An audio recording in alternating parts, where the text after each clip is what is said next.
थोड़ा कुछ याद है। चलो सही है। अच्छा जी, हमारे पास ये जो प्रोविजन फॉर डॉक्टर डेट है, ये होता क्या है बेसिकली? हम जब बिजनेस करते हैं तो बिजनेस करते वक्त क्या होता है, हमारे पास एक तो होता है बैड डेट। हमारा एक कस्टमर है, उसके हालात डाउन हो जाते हैं, वो हमें पैसे नहीं दे रहा होता, तो उसकी लाइबिलिटीज ज़्यादा हो जाती हैं, उसके पास एसेट्स नहीं होते। तो अकाउंटिंग में अगर कोई बंदा लाइबिलिटीज ज़्यादा हो जाए और उसके पास एसेट्स कम हो, उसको हम बोलते हैं बैंक। क्या हो जाना? बैंक हो जाना, इंसॉल्वेंट हो जाना। तो एक तो पेपर में उसकी हमें जर्नल एंट्री पास करनी होती है। क्या करनी होती है गाइस? जर्नल एंट्री पास करनी होती है। जैसे कि ये सवाल है हमारे पास, हम जरा देख लेते हैं। Highfield Manufacturing Limited provided the following information. On 1st March 2013, the balance on the provision for doubtful debt account was 2966। ये क्या शो कर रहा है?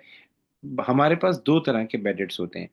एक बैड डेट्स वो होते हैं, एक इर्रिकवरेबल डेट वो होते हैं जो कि हमें कंफर्म हो जाते हैं, और एक इर्रिकवरेबल डेट्स वो होते हैं जो फ्यूचर में जाके होने। बैड डेट मतलब वो पैसा जो डूब गया, वो पैसा जो नहीं मिलने वाला। So there are two type of bad debts. One is जो कि कंफर्म है, जो कि नहीं मिलने वाले, यू यू गॉट 100% श्योरिटी। और कुछ वो हैं जो हम एस्टिमेट करते हैं, हम अंदाजा लगाते हैं। उसके लिए हमारे पास क्या होता है, प्रोविजन फॉर डॉक्टर डेट का अकाउंट बनता है। जस्ट फिर I am receiving a call, मैं कॉल अटेंड करके आपको जवाब देता हूँ। सो ठीक है, ये तो समझ में आ गया आपको। ये हमारे पास क्या है, प्रोविजन फॉर डॉक्टर डेट का बैलेंस है। तो हमें आगे जाके अकाउंट बनाना पड़ता है प्रोविजन फॉर डॉक्टर डेट का। तो वो अकाउंट कैसे बनता है? बड़ा आसान है, कोई मुश्किल नहीं है। हम उसमें सबसे पहले बैलेंस बीडी लिखते हैं, ओपनिंग बैलेंस लिखते हैं। कहाँ पर आएगा opening balance provision for doubtful debt में? डेबिट साइड पे या क्रेडिट साइड पे? चैट में बताएं, डेबिट या क्रेडिट? जल्दी बताएं। प्रोविजन फॉर डॉक्टर डेट का जो ओपनिंग बैलेंस है, बैलेंस बीडी है, अगर सवाल में गिवन है तो वो किस तरफ आएगा? डेबिट साइड पे या क्रेडिट साइड पे? गाइस, प्रोविजन फॉर प्रॉफिट जो होता है ना, ये कॉन्ट्रा अकाउंट होता है। ये ट्रेड रिसीवेबल को कम करने के लिए बनता है, क्रेडिट कस्टमर्स के बैलेंस को कम करने के लिए बनता है। क्रेडिट कस्टमर एसेट है, तो वो डेबिट होगा, तो ये क्या होगा? ये क्रेडिट होगा। सेल्स क्रेडिट होता है तो सेल्स रिटर्न डेबिट होता है। परचेज डेबिट होता है तो परचेज रिटर्न क्रेडिट होता है। कैपिटल क्रेडिट होती है तो ड्राइंग डेबिट होता है। तो ये उसका कॉन्ट्रा है, किसका? ट्रेड रिसीवेबल का, कस्टमर्स का। अगर वो डेबिट होते तो ये क्या होगा? क्रेडिट होगा। तो जो भी हमें बैलेंस बीडी गिवन है प्रोविजन फॉर डॉक्टर डेट का, वो हमारे पास किस साइड पे आएगा? क्रेडिट साइड पे आएगा। तो सवाल में हमें बैलेंस बीडी गिवन है 2966। कितना है? 2966। ये हम लिखेंगे क्रेडिट साइड। अगर सवाल में गिवन है तो ठीक है, सवाल में गिवन नहीं है तो फिर उसको फाइंड भी किया जाता है। और उसके फाइंड करने का तरीका ये होता है कि साल के शुरू में जो भी आपके ट्रेड रिसीवेबल हैं, उनको मल्टीप्लाई कर देते हैं एक परसेंटेज से। अगर गिवन ना हो, अगर गिवन ना हो, ठीक है, वो हम बाद में देखेंगे। आगे चलते हैं। On 28 February trade receivable total 76,200। ये हमारे क्लोजिंग ट्रेड रिसीवेबल हैं। साल के एंड पे हमारे जो रिसीवेबल्स हैं, ये उसकी बात कर रहा है। वो कितने? ठीक है। अच्छा जी सर, ये क्यों दिए हैं? क्योंकि ये जो प्रोविजन फॉर डॉक्टर डेट होता है, इसको हम हर साल रिव्यू करते हैं। हर साल हम देखते हैं हमारे फ्यूचर में कितने बैड डेट्स होने हैं। तो उसके लिए हमें क्या करना पड़ता है, अपना बैलेंस देखना पड़ता है कि जैसे बैलेंस बीडी कितना आ रहा है, 2966 आ रहा है। तो हमें हर साल ये देखना पड़ता है हमारा बैलेंस सीडी कितना बनेगा, हमारे फ्यूचर के बैडेट्स कितने बनेंगे। तो उसके लिए हम ये फॉर्मूला यूज करते हैं। ट्रेड रिसीवेबल्स, जो भी ट्रेड रिसीवेबल होते हैं, उनको मल्टीप्लाई कर देते हैं परसेंटेज से। जो आंसर आता है हम वो लिख लेते हैं। ठीक है, आगे चलते हैं। The total include an amount of 1100 due from a debtor who has gone bankrupt and which will not be recovered। ये जो 76,200 आ रहा है, इसके अंदर एक 1100 एक अमाउंट शामिल है, जो कि मुझे किसी कस्टमर से लेने हैं, पर वो बैंकरप्ट हो गया और मुझे पैसे नहीं मिलने वाले। तो सम टाइम पेपर में क्या होता है, इसकी एंट्री पास करनी होती है। जो 1100 है ना, इसकी एंट्री पास करनी होती है। तो डू यू नो इसकी क्या एंट्री होती है? क्या डेबिट होता है, क्या क्रेडिट होता है? Anyone is idea? मैंने कस्टमर बिकम बैंक और मुझे पैसे नहीं दे सकता, तो क्या डेबिट होगा, क्या क्रेडिट होगा? इसमें हम ये करते हैं, इररिकवरेबल डेट को डेबिट करते हैं। इसकी एंट्री ये होती है, इररिकवरेबल, इररिकवरेबल डेट को डेबिट करते हैं कितने से? 1100 से। और जो हमारा कस्टमर है, जो हमारा डेटर है, डेटर कहते हैं कस्टमर को। अगर कस्टमर का नाम पता हुआ है तो कस्टमर का नाम लिखें। कस्टमर का नाम नहीं पता तो आप ट्रेड रिसीवेबल लिखते हैं। उसको हम कर देते हैं क्रेडिट, कितने से? 1100। ठीक है, पेपर में इसकी एंट्री भी आती है, पेपर में इसका टी अकाउंट भी आता है। तो टी अकाउंट में बाद में सिखाऊंगा, बहुत ज्यादा कॉम्प्लेक्स हो जाएगा, अभी मैं प्रोविजन पे तवज्जो कर देना चाह रहा हूँ। उसके बाद कह रहा है ड्यूरिंग द ईयर, यहाँ पे during the year 200 was received as part settlement of a debt of 400 which had been written off 18 month earlier। ये क्या चीज है? Anyone is idea? कि हमने एक बैड डेट रिकॉर्ड कर दिया था बहुत अरसा पहले, अब हमें उसमें से कुछ पैसे मिल गए हैं। What is this? जी जी। रिकवरेबल डेट, लाइक जो रिकवर करा है। एक्सीलेंट, इसको हम बैड डेट रिकवर्ड कहते हैं। इसकी एंट्री क्या जी। होती है? ये इनकम है, ये इनकम है, तो इसकी एंट्री होती है bad debt recovered credit, bad और डेट, डेबिटर डेबिट। और बैंक को हम डेबिट कर देते हैं। अच्छा भाई। बेहतर तो ये होता है बैंक को डेबिट कर दें, कुछ लोग क्या करते हैं कस्टमर को डेबिट करते हैं बाद में क्रेडिट करते हैं, लेकिन ये कॉम्प्लेक्स प्रोसेस हो जाता है। तो मैं बोलता हूँ बच्चों को इजी सिखाओ। तो बैड रिकवर्ड को हम क्रेडिट कर देते हैं, और बैंक को जो हमारे पास पैसे आए हैं उसको हम क्या कर देते हैं, डेबिट कर देते हैं। इसकी दो तीन एंट्रीज होती हैं, पर ये आसान है। ठीक है, चलिए। अभी सिर्फ मैं आपको इरिकवरेबल डेट की और बेडेड रिकवर्ड की सिर्फ इंट्रीज बता रहा हूँ। इंट्रीज यही होती हैं। बेडेड अगर कोई बेडेड हो रहा है तो irrecoverable debt debit, customer credit. और अगर कोई बेडेड रिकवर्ड हो रहा है, ये इनकम है, तो वो क्रेडिट, बैंक डेबिट। अच्छा जी। आगे कह रहा है हमारा provision for doubtful debt maintain होगा 5% पे। कितने मेंटेन होगा? 5%। तो अब हमें ये अकाउंट बनाना है, कौन सा वाला अकाउंट बनाना है? प्रोविजन फॉर डॉक्टर अकाउंट बनाना है। तो हमारे पास ओपनिंग बैलेंस तो आ गया, क्लोजिंग बैलेंस फाइंड करना है। क्लोजिंग बैलेंस के लिए दो चीजें चाहिए, एक चाहिए ट्रेड रिसीवेबल, एक चाहिए परसेंटेज। परसेंटेज कितनी है इस सवाल में? 5%। ठीक है। और क्लोजिंग रिसीवेबल्स कितने हैं गाइस? 76,200। लेकिन इसमें 1100 का एक बेड डेट भी हुआ है, वो इसमें इंक्लूडेड है, वो हमें हटाना पड़ेगा। तो 76,200 में से अगर हम 1100 माइनस कर दें, तो मुझे बताएं कितना अमाउंट बाकी रह जाएगा? अगर हम 1100 माइनस कर लेते हैं, जी बेटा, ये हो जाएगा 75,100, ऐसे ही है। एम आई राइट? जी। 70। जी सर। अच्छा ठीक है। यस। हम क्या करेंगे, हमारे पास रिसीवेबल कितने आ गए? 75,100। इसको हम मल्टीप्लाई करेंगे 5% से। What would be the answer अगर हम इसको 5% से मल्टीप्लाई करें? 375। 3755। थ्री या thousand seven hundred and fifty five ये फिफ्टी हमारा फाइव बैलेंस शीट आ गया। अब फाइनली हम क्या करते हैं, जब बैलेंस शीट आ जाता है तो दोनों साइड का टोटल करते हैं। जो डिफरेंस होता है वो लेके जाते हैं इनकम स्टेटमेंट में या प्रॉफिट एंड लॉस में, जो डिफरेंस होता है। तो मेरे ख्याल से ये क्रेडिट साइड ज्यादा है, तो ये हो जाएगा 3755। 3755 माइनस करेंगे 2966, डिफरेंस कितना आएगा? माइनस करेंगे 2966, डिफरेंस कितना आएगा? बी कोई गाइस? 789। 789। 789। इसको हम ट्रांसफर कर देते हैं प्रॉफिट एंड लॉस में या फिर इनकम स्टेटमेंट में। ठीक है। और ये आपका सीडी आगे जाके बीडी बन जाएगा, बैलेंस बीडी 3755। मैं आपको एक और सवाल कराता हूँ ताकि आपको क्लियर हो जाए प्रोविजन फॉर डॉक्टर डेट। ठीक है, आपको ये फाइल में भेज दूंगा। हम मजीद एक सवाल करते हैं। ये है provision for doubtful debt account बनाना है हमें, ओलिविया अकाउंट, एक बिजनेस है उसका अकाउंट बनाना है। ठीक है। सो जब भी प्रोविजन का अकाउंट बनाते हैं there should be the opening balance. So यहाँ पे ओपनिंग बैलेंस दिया नहीं है, ओपनिंग बैलेंस दिया नहीं है, लेकिन रिसीवेबल्स की दो वैल्यूज दी हैं, रिसीवेबल्स की दो वैल्यूज दी हैं। एक ओपनिंग है, एक क्लोजिंग है। दो वैल्यूज दी हैं, लेकिन आपको बैलेंस नहीं दिया हुआ, कोई मसला नहीं। अगर बैलेंस नहीं दिया तो बैलेंस हम मालूम कर सकते हैं। हम यहाँ लिख देते हैं बैलेंस पीडी, और एक लाइन छोड़ के हम यहाँ लिख देते हैं बैलेंस सीडी। ठीक है। नॉर्मली जो बैलेंस बीडी होता है वो तब तब तब नहीं आता जब आपका पहला साल हो, निल होता है, फिर जीरो होता है। ठीक है। लेकिन इस सवाल में बैलेंस बीडी होगा, क्योंकि बैलेंस बीडी का ताल्लुक होता है रिसीवेबल्स के साथ। किसके साथ? रिसीवेबल्स के साथ। अगर साल के स्टार्ट में रिसीवेबल्स हैं तो फिर बैलेंस बीडी आएगा। साल के स्टार्ट में रिसीवेबल्स है ही नहीं, पहला साल है, you have started business this year, तो फिर बैलेंस बीडी आ ही नहीं सकता। बैलेंस बीडी क्या बताता है? प्रीवियस बैड डेट्स जो हमने रिव्यू किए थे, जो हमने रिकॉर्ड किए थे, प्रीवियस बैड डेट्स।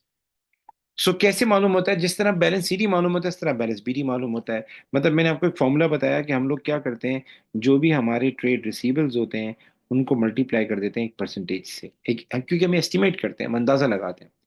तो बैलेंस बीडी क्या होता है? पिछले साल का बैलेंस सीडी होता है। तो पिछले साल आपके रिसीवेबल्स कितने थे, वही साल के स्टार्ट में होंगे। तो इसके लिए हमें क्या करना पड़ेगा, जो साल के स्टार्ट में ट्रेड रिसीवेबल है वो लेने पड़ेंगे, और उसको मल्टीप्लाई करना पड़ेगा परसेंटेज से। सर समझ में नहीं आया, साल के स्टार्ट में कितने रिसीवेबल्स हैं? 13,500। तो 13,500 लें, कितना परसेंट लगता है हर साल? 3% लगता है। तो 3% इसके ऊपर लगाएं। मुझे बताएं क्या अमाउंट आएगा, 13,500 इंटू 3%? 405। 405। हम यहाँ लिखेंगे 405। सर डेट कौन सी आएगी? हमारा साल अगर एंड होता है अप्रैल में, तो शुरू होगा 1 मई पे। तो हम लिखेंगे यहाँ पे 1 मई। अच्छा, बैलेंस शीट कैसे आएगा? बैलेंस शीट ऐसे ही आएगा, परसेंटेज वही रहेगी अगर यूनिफॉर्म है। रिसीबल की वैल्यू चेंज आएगी। रिसीबल्स कितने हो गए हैं सर? 12,800 हो गए। तो आप जरा चेक करें, 12,800 इंटू 3%, 384। 384।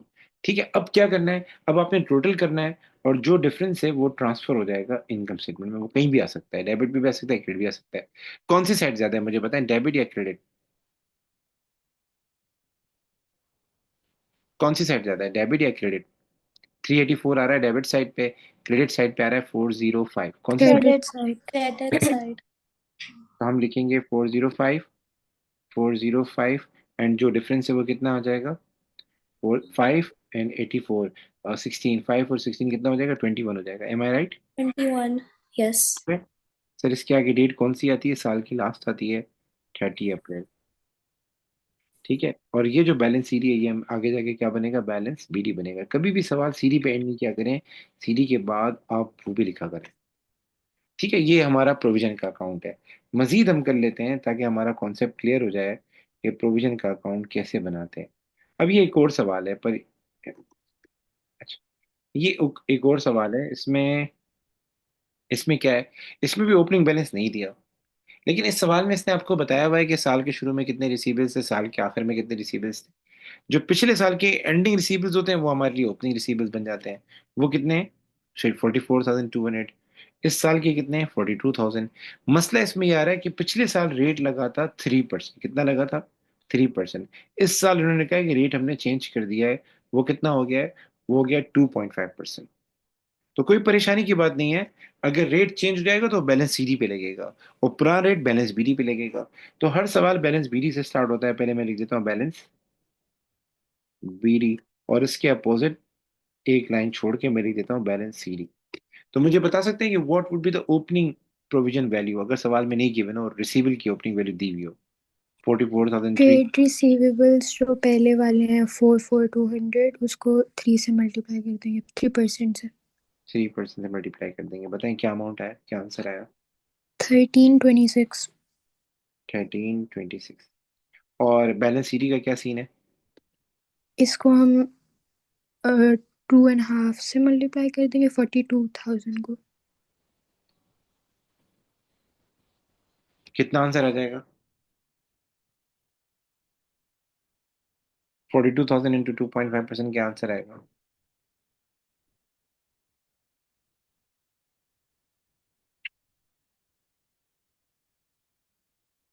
1050।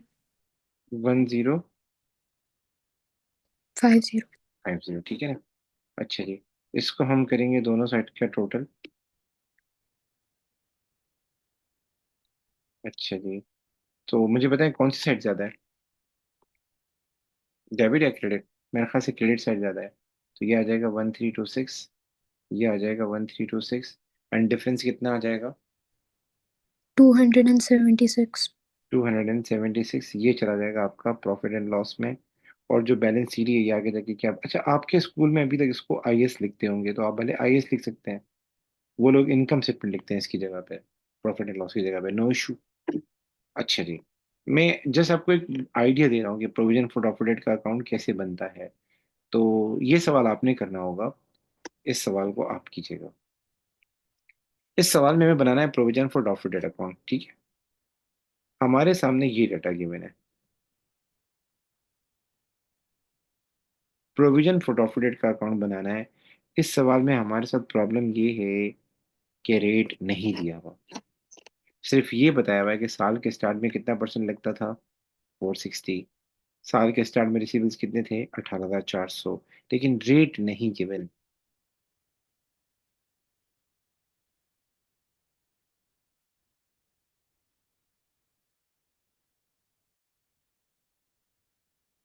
We'll just subtract. देखिए, मैं एक छोटा सा फॉर्मूला बताता हूँ। How you get the balance BD, how you get the balance BD. Balance BD इसने दिया 460, हम लिख देंगे 460 यहाँ पे। ठीक है। Problem is balance CD. Balance CD के लिए the biggest problem is trade receivable तो गिवन है, वो है 17,600। रेट कितना है ये नहीं गिवन। लेकिन उसने कहा है कि रेट हमारा सेम था, जो लास्ट ईयर था वो इस साल था। तो ये जो लास्ट ईयर का जो ये आया है ना हमारे पास, सॉरी गाइस कहाँ चला गया, ये जो लास्ट ईयर का, मैं एक मिनट जरा आपको जरा, ये जो हमारे पास लास्ट ईयर का अमाउंट गिवन है ना, जो हमारा ओपनिंग बना है, इसी में ट्रिक छुपी है। देखें, हम लोग क्या करते हैं, ट्रेड रिसीवेबल को एक परसेंटेज से मल्टीप्लाई करते हैं, तो हमारे पास आ जाता है प्रोविजन का बैलेंस। ठीक है। तो मेरा एक सवाल है, साल के स्टार्ट में प्रोविजन का बैलेंस कितना था? 460। तो मैं लिख देता हूँ 460। और साल के शुरू में रिसीवेबल्स कितने थे? 18,400। तो can you tell me what was the rate charge? मालूम कर सकते हैं? अगर मल्टीप्लाई बाद में 100 भी कर दें तो परसेंटेज प्रॉपर आ जाएगी। Can you find the percentage? अगर हमें ट्रेड रिसीवेबल की वैल्यू गिवन हो, प्रोविजन फॉर डॉक्टर डेट का बैलेंस गिवन हो, तो रेट कितना था, परसेंटेज कितनी थी, हम फाइंड कर सकते हैं। जी बेटा, आर यू देयर? देखिए, हम Yes, sir. ट्रेड रिसीवेबल को मल्टीप्लाई करते हैं परसेंटेज से, तो हमारे पास प्रोविजन का बैलेंस आता है। तो साल के स्टार्ट में जो हमारे पास प्रोविजन का बैलेंस था वो 460 था, मैंने 460 लिखा। साल के स्टार्ट में जो हमारे पास रिसीवेबल थे 18,400, मैंने वो लिख दिए। रेट मुझे नहीं पता। अगर मुझे रेट फाइंड करना हो तो can I find the rate? Yes. आप क्या करें, इस 460 को, ये 18,400 उधर जाके डिवाइड हो जाएगा, 18,400 डिवाइड करें और जो आंसर आ जाए मल्टीप्लाई बाय 100 कर दें, आपके पास आंसर परसेंटेज में कन्वर्ट हो जाएगा। बताएं क्या आंसर आया?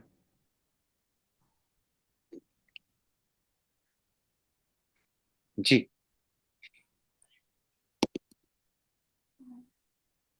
2.5%। 2.5%। हमारे पास आंसर आ जाएगा 2.5%। इसका मतलब हमारे पास हर साल 2.5% लगता है। आप 18,400 पे 2.5 लगाएंगे ना, बस सेम 460 आएगा। भले चेक कर लें, 18,400 इंटू 2.5% सेम 460 आएगा। तो बैलेंस सीडी कितना होगा? तो आप 17,600 को मल्टीप्लाई करें 2.5% से, आपके पास बैलेंस सीडी आ जाएगा। तो 17,600 इंटू 2.5%, बताइए क्या आंसर है?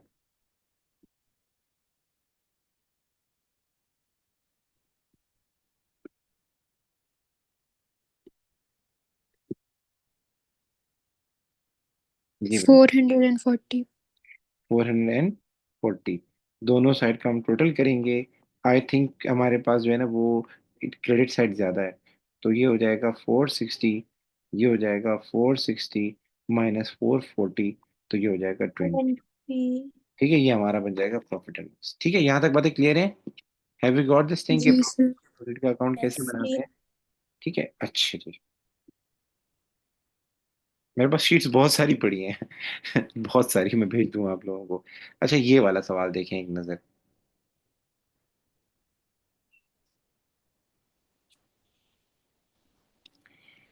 ये इसने ओपनिंग बैलेंस दिया है। साल के स्टार्ट में हमारा प्रोजेक्ट प्रोडक्ट ओपनिंग बैलेंस इतना था। फिर इसने बोला है साल के आखिर में हमारे जो क्रेडिट कस्टमर थे वो इतने थे, 17,440। फिर इसने बोला है हम जो रेट लगाते हैं वो 2.5% लगाते हैं। अब आप लोग मुझे बताएं कि how much amount would be charge to the profit and loss. आप लोग बताएं कितना अमाउंट जो है वो प्रॉफिट एंड लॉस अकाउंट में जाएगा।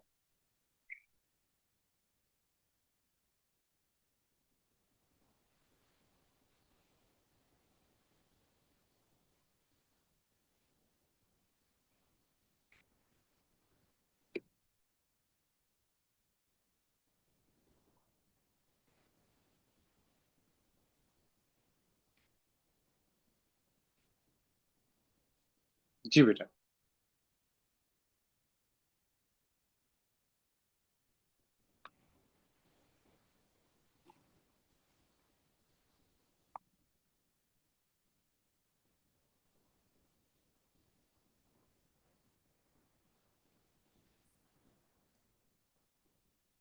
जी।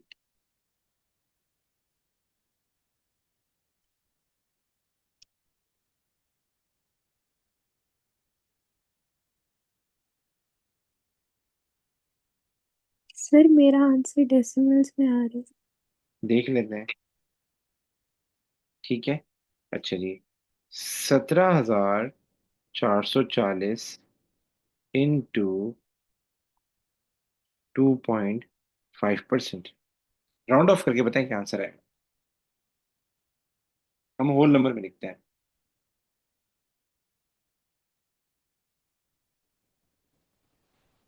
जी बेटा, 17,440 इंटू 2.5% कितना आएगा? 436। Four four thirty thirty seven 436। अगर हम दोनों साइड का टोटल करते हैं तो I think so credit side ज़्यादा है। ठीक है। 38। तो ये हो जाएगा 474। 474 एंड डिफरेंस कितना आएगा? 38। 38 का डिफरेंस आएगा। और ये जाएगा प्रॉफिट एंड लॉस में। और डेट होगी हमारी 30 अप्रैल। कभी भी सवाल बैलेंस शीट ही पेंड मत किया करें, बैलेंस शीट के बाद बैलेंस पीडीबी लिखा करें। ये कितना हो जाएगा? 436। ठीक है। अच्छा जी। अच्छा, कभी कभार ये होता है कि एक्सट्रैक्ट बनाओ, आप जो है एसएफपी का एक्सट्रैक्ट बनाओ। तो ये भी बता देता हूँ। एसएफपी तो आप लोगों ने वैसे ही सीखी हुई है। तो एसएफपी में हमें सिर्फ ये बताना है कि ट्रेड रिसीवेबल एंड प्रोविजन को कैसे शो करते हैं। तो एसएफपी में हम ट्रेड रिसीवेबल का क्लोजिंग बैलेंस लिखते हैं। जो भी हमारी ट्रेड रिसीवेबल का क्लोजिंग बैलेंस होता है, जो कि इस सवाल में गिवन है, कितना है? 17,440। तो हम 17,440 हमारा क्लोजिंग बैलेंस ये लिखेंगे। इसमें से लेस करते हैं हम लोग प्रोविजन। इसमें से हम लेस करते हैं प्रोविजन को। प्रोविजन का अगर आपको क्लोजिंग बैलेंस पता है तो बहुत अच्छी बात है। नहीं पता तो आपको वैसे ही पता है हर साल कितना लगा रहे हैं हम लोग, 2.5%। तो अगर आप 17,440 को मल्टीप्लाई करेंगे 2.5% से, यू विल गेट 436। हम ये 436 माइनस कर देते हैं तो हमारे पास फाइनल वैल्यू आ जाती है। कितनी आएगी गाइस? 17,440 माइनस 436 कितनी आ जाएगी? आई थिंक सो ये आ जाएगी one 17,000 seven zero zero double zero four यही आएगी। यस। ओके। अच्छा जी, आगे चलते हैं, आगे मजीद। अच्छा, ये एक सवाल है, ये भी जरा करा दो। हमारा एक कस्टमर था। अच्छा, इसकी एंट्री पास करने को बोला है। On 10 May, on 10 May 2016, Summer received a check of 49 from M Khan, whose account has been written off in 2014। तो जाहिर सी बात है, हमारा पुराना कस्टमर है, बेडेट रिटर्न राइट ऑफ कर चुके थे, पैसे दे रहा है। तो इसकी एंट्री क्या होगी? बैंक डेबिट कितने से? 49 से। और क्रेडिट किसे करेंगे? क्रेडिट करेंगे bad debt return of, sorry bad debt recovered को, सॉरी। क्रेडिट किसे करेंगे? बैड डेट रिकवर्ड को। किससे? 49 से। नरेशन लिखनी है। नरेशन का मतलब क्या होता है? डिस्क्रिप्शन, क्या हुआ है। Recovery of an amount, recovery of an amount previously return of, previously return of. इस तरीके से recovery of an amount previously return. ठीक है। अच्छा जी, मजीद। अच्छा, ये तो हो गया सारा प्रोविजन। इसके बारे में कुछ पूछना चाह रहे हो? Anything you want to ask? अगर हमारे बेडेड ज्यादा हो रहे हैं, लोग पैसे नहीं दे रहे, क्या करना चाहिए? पैसे टाइम पर दें। जी। हम ऐसा क्या करेंगे लोग पैसे टाइम पर दें? हम कैसे बेडेड के चांसेस कम कर सकते हैं? क्या करें? Charge fine penalty interest on over due account. अगर हम चाहते हैं हमारे कस्टमर टाइम पर पैसे दें तो हम उनको क्या करें, पेनल्टी लगाएं, इंटरेस्ट लगाएं अगर टाइम ज़्यादा हो जाए। दूसरी बात, सख्ती से नहीं मानते तो प्यार देना चाहिए, तो प्यार में क्या करें, Discount. You can give discount. discount.